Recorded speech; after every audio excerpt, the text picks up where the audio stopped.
days ahead. Well, tonight, let's go back to the book of Esther. This is our next to the last time in the book of Esther. We've spent several weeks talking about this story, and now we're coming to the conclusion. We're going to take tonight and look at chapter 8, and then next week we're going to wrap it up and look at the final little section there. But let me just remind you real quickly, because as I said, I know people come and go from week to week and may have missed out on part of it. So let me just remind you real briefly where we are.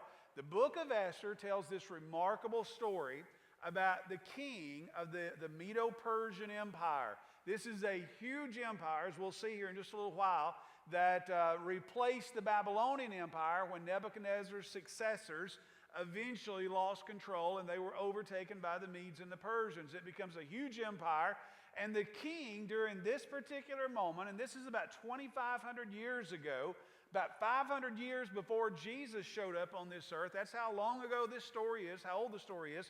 But about 2,500 years ago, this particular king got into a spat with his wife. That's pretty easy for most of us to understand. If you're married, you've been in spats before.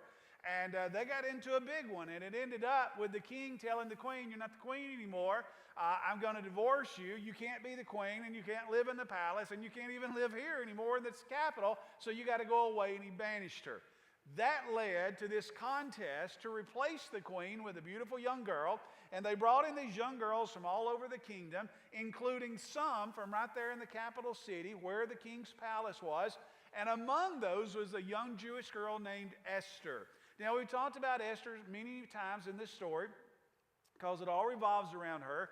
She's a beautiful young girl, and so she was chosen by someone. We don't even know how this happened, but she was caught up in this contest, and all these, these beautiful girls are brought before the king. Once he spent time with Esther, he realized, this is the woman that I want. Not only is she beautiful on the outside, beautiful on the inside, she's somebody very special. He chose Esther, sent everybody else home, and she becomes the queen. Then we run into the villain of the story, a man named Haman. Haman is this guy that's very political, and he's very much about power and control and climbing the ladder, and he ends up becoming the king's right-hand man. The king appoints him kind of like the prime minister.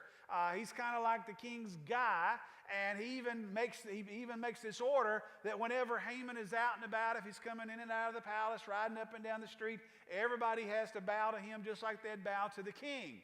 Well, Esther, her uncle Mordecai, doesn't like this guy. We don't know why. We don't know the whole story. All we know is he doesn't like him. And he refuses to bow. And he just is like, I know what the king said you got to. I'm not going to.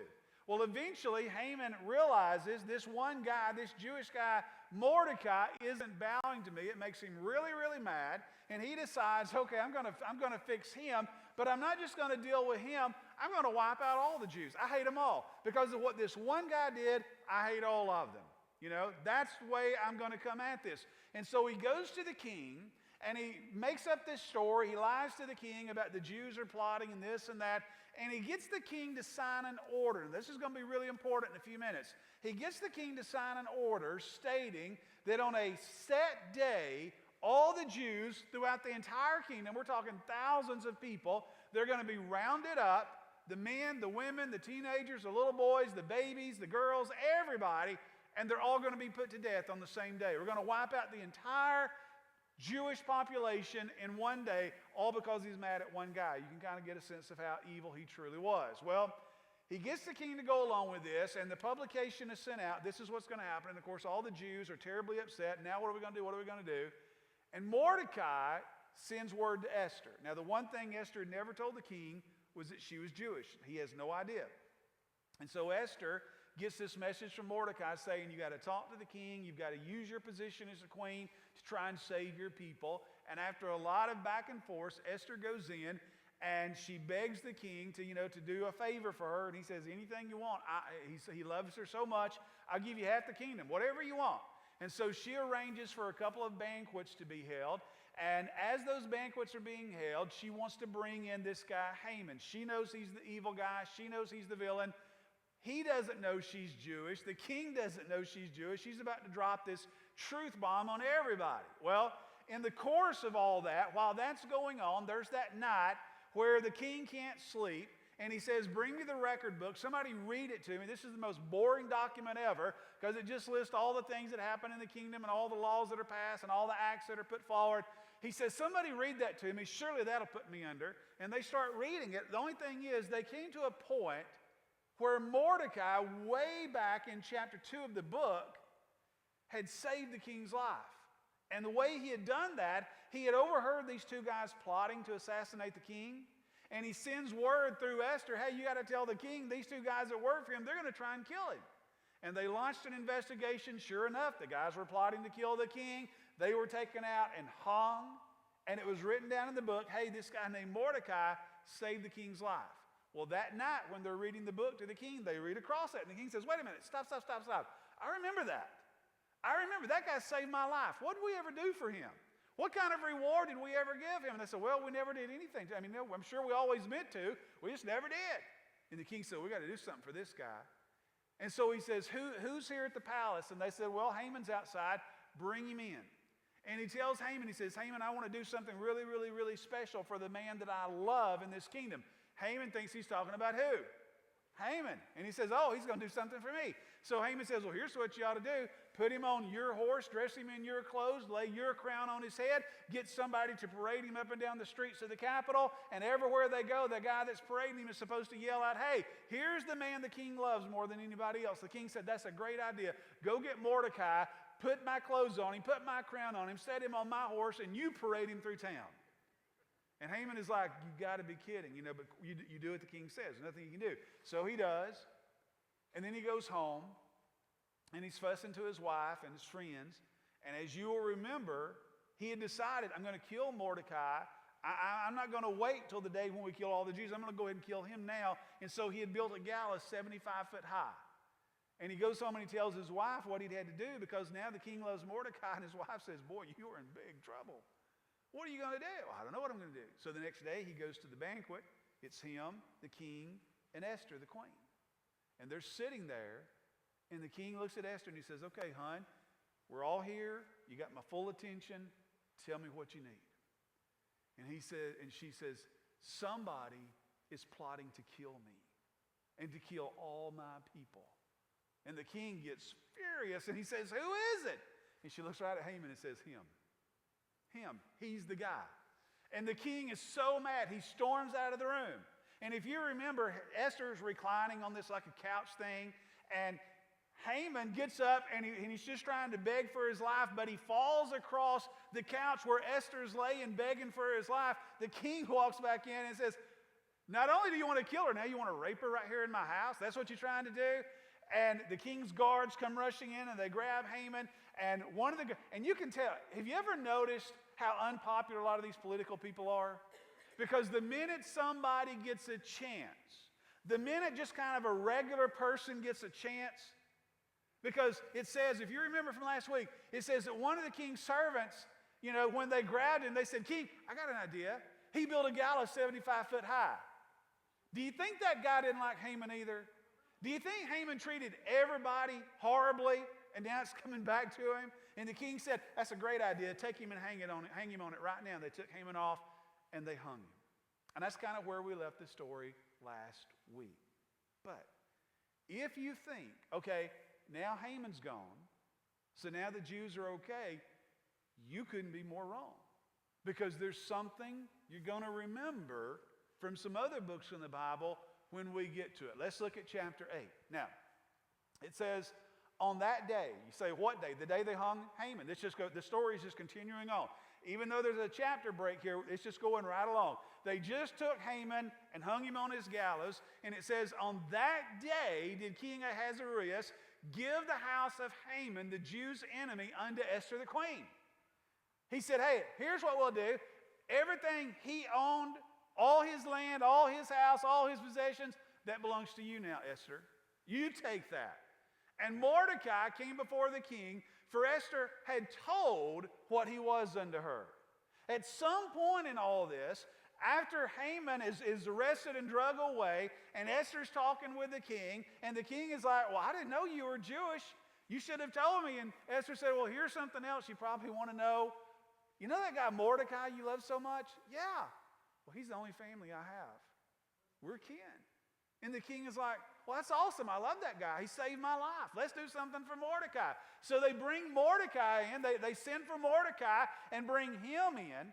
And the king is like, I really like you. You saved my life. I throwed you that parade. I had no idea you were related to the queen. That makes you even more special to me.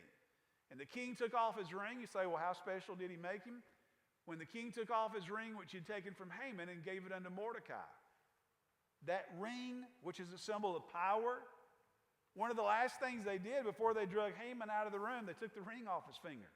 Because that's from the king. That carries the weight of the king's word. And so they took it off of him. And don't you know, if anybody got a chance, one of those servants right before they hung Haman, probably one of the last things they told him? Hey, guess who's taking your place? You're going to be dead in a minute, but we just want you to know who's taking your place. Mordecai, the guy you were trying to kill, he's taking your place. He's going to live in your house. He's wearing your ring. Just pouring salt on the wound. And Esther set Mordecai over the house of Haman. Isn't it interesting how God works things out sometimes? Isn't it interesting how God foils the plans of evil people sometimes? And not all the times. Not all evil people end up getting punished and getting their just desserts. Not in this life anyway, but sometimes it does, and it's always nice to see. Now, look a little further. And Esther spake yet again before the king, and fell down at his feet, and besought him with tears to put away the mischief of Haman, the Agagite, and his device that he had devised against the Jews. Now, wait a second. You may be thinking, well, hey, once Haman's dead, once he's executed, that plot against the Jews, that's over. No, it's not. And for several reasons. Number one, as we're going to find out next week, Haman had 10 sons. How do you think they now feel about Esther, Mordecai, and all the Jews? They hate him anymore. They hate him even more. Haman had a lot of political allies. They're still out there, even though he's gone. You say, well, but now the king, he loves Esther and he loves Mordecai and he knows they're Jews, so he'll just do away with all that. Well, then the king held out the golden scepter toward Esther. So Esther arose and stood before the king. You remember that deal from way back earlier when she needs to see the king. You have to go through that whole deal. So Esther comes in to talk to the king. Here's what she asked him. If it please the king, and if I have found favor in his sight, and the thing seemeth right before the king, and I be pleasing in his eyes, let it be written to reverse the letters devised by Haman, the son of Hammedatha Agagite, which he wrote to destroy the Jews, which are in all the king's provinces. Now, you see what Esther realizes? That maybe some of us didn't yet? She realizes that order's still out there. That proclamation to kill all the Jews on that side, that's still out there. So she goes to the king, and she says, is there any way you can reverse that? Is there any way that you can undo that order that's going to result in all the Jews being killed? She goes on, she says, for how can I endure to see the evil that should come into my people, or how shall I endure to see the destruction of my kindred? She says, king, you've got to do something. Because if they kill all my people, if they kill all the Jews, how can I even go on? How can I even live after something like that? So it's still out there. Just because Haman's dead doesn't mean that the proclamation to kill the Jews is not still in force, as we're about to see in a moment. Then the king, Ahasuerus, said unto Esther the queen, and to Mordecai the Jew, behold, I have given Esther the house of Haman, and him they have hanged upon the gallows because he laid his hands upon the Jews. Now, actually, he's kind of overstating that. He's dead because he laid his hands on who? Esther. That's why he's dead. Okay? Now listen to what he tells them. This is key. Write ye also for the Jews as it liketh you in the king's name. Seal it with the king's ring, which Mordecai is now wearing. For the writing which is written in the king's name and sealed with the king's ring, notice these last few words, may no man reverse. Here's the problem. Once the king issues a proclamation, And once it's made official with his ring and published, guess what cannot happen? Can't be reversed. Has this ever come up before in this part of the Bible? Do you remember the story of Daniel in the lion's den? You remember when they tricked the king into issuing this order? Anybody caught praying to any other god going to be thrown into the lion's den? It was all a trap to get Daniel, who the king loved a lot. And when he realized that it was a trap, did he just set Daniel free? No, why not? Right here. Once the king makes a proclamation, no man can reverse it, including who? The king can't even reverse it. If you remember the story of Daniel and the lions den, the king brought Daniel in and he said, look, I hate this. I realize now how foolish I was, but there's nothing I can do. I can't even reverse my own law. Once I put it out there, it's there. So the king instead said, your God will protect you. And you remember how the next morning the king rushed out to the lion. Daniel, are you okay? And Daniel said, hey, it's okay. My God is taking care of me. And the king was so relieved. But remember, he had to throw Daniel in the lion's den because once the king publishes something, no man can reverse it. So do you see the problem the Jews are in even though Haman's dead? That proclamation's still out there. That order is still out there. On this day that's quickly coming up, all the Jews are to be killed. The king cannot reverse that order. So he brings in Mordecai and he says, listen, we're in kind of a bind here. I can't undo it. I realize now it was a trick and a trap by Haman, but that doesn't matter. I can't undo it.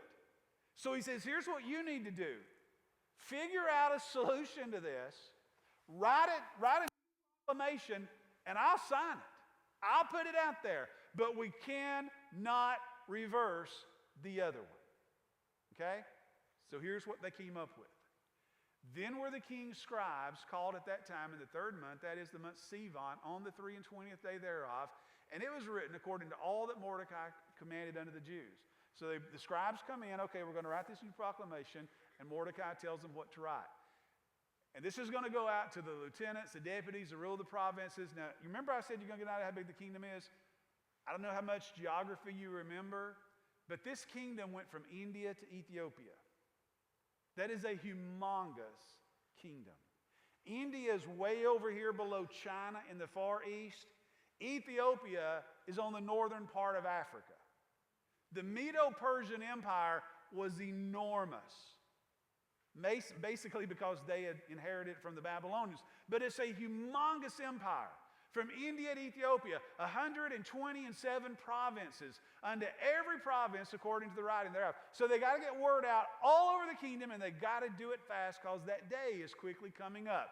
And to every people after their languages, to the Jews according to their writing and according to their language, it's got to be in all these different languages. It's got to go to all these different This is a huge undertaking. This isn't like, now where, okay, the king is saying, I'm just going to tweet this out and everybody get it.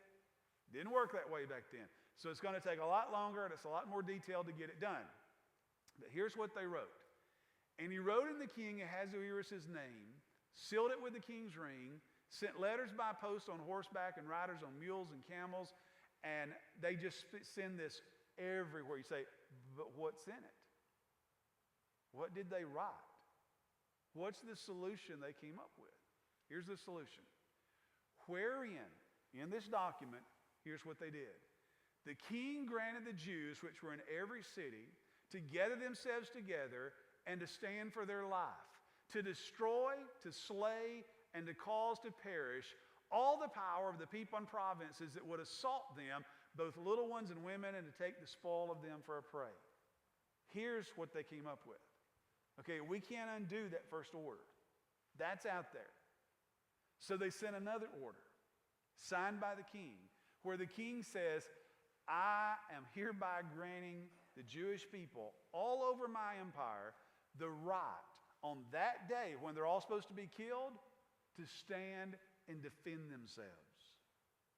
And anybody that tries to hurt them I'm giving them the right to fight back and to destroy them. So you see, he didn't undo the first one. Can't. So he just said, okay, here's what we're going to do. Anybody that tries to carry out the first one, I'm giving the Jews permission to kill you and to seize every belonging you have. Basically, he said, I'm giving them the right to defend themselves. Can I just tell you how ironic that is? Because we're still living in a day where the Jews have to struggle to have the right to defend themselves. I don't know if you've been paying attention to the news the last week or so, but last week, or maybe it was 2 weeks ago, when they had the 70th celebration, you remember this is 2018, and in 1948, the modern nation of Israel, was established by the United Nations and declared its independence in May of 1948. This is the 70th anniversary. So that was already a big deal, okay? A couple weeks ago when that happened, that was a huge deal, 70th anniversary. But not only that, to coincide with that celebration, there was another celebration in Jerusalem. You remember what it was? The recognition that the Americans are now declaring to recognize Jerusalem as the official capital of Israel, and that we're now putting our ambassador in Jerusalem, not in Tel Aviv, but in Jerusalem. That is a humongous event. Okay? If you, and again, this is not a political speech by me, I'm just stating a fact. If you dislike the president for 100 reasons, that's fine with me. But you know what? He ought to get credit for the fact that he did something that nobody's had the courage to do for 70 years. He did it. It's supposed to, do you know that going back to George Bush Sr., it's been passed through Congress that we ought to do that for every president, from him to Clinton to Bush II to Obama. Every president has been authorized. You can declare that we now recognize Jerusalem as the official capital of the Jewish nation. None of them would do it because of the political problems. So again, whatever you think about this president, and that's fine, I don't care what you think about it, but I will say this, recognize this, he did something nobody else would do. So they're celebrating two things: 70th anniversary of Israel, the establishment, at least by the Americans, as recognizing Jerusalem as the official capital, which is a big, big thing for so many more reasons than we have time to get into. While that celebration is going on in Jerusalem, on the Gaza Strip, if you were watching the news, some 70 people got killed. And if you were watching the news, at least most of the networks, here's the way they covered it. They had a split screen showing the celebration in Jerusalem and the violence in Gaza, where Jewish soldiers ended up killing some 70 individuals. There were even papers in New York City, if you followed the news, that the next day put out a picture of the president's daughter, Ivanka, who's married to a Jewish man and has converted to Judaism herself. They were there in Jerusalem celebrating. They're there as official representing the president. And the headline was, "Daddy's Little Ghoul." And the little caption was, "Ivanka celebrates while all these people are dying." And they're trying to draw this correlation and say, look how horrible the Jews are for all this indiscriminate killing, these mass shootings where they're shooting willy-nilly, killing all these people. Of course, as a couple of days went by, it turned out that over 50 of the 70 people that were killed were Hamas members, which means they're declared terrorists seeking the destruction of Jerusalem. And that video showed that Hamas, which is one of the leading terrorist groups in the Middle East, organized these riots where these people are trying to break through the border fence of Israel, where they can get inside the nation and kill people. And people started asking the question, well, what are the Jews supposed to do? What are they supposed to do? Well, you know what this king said?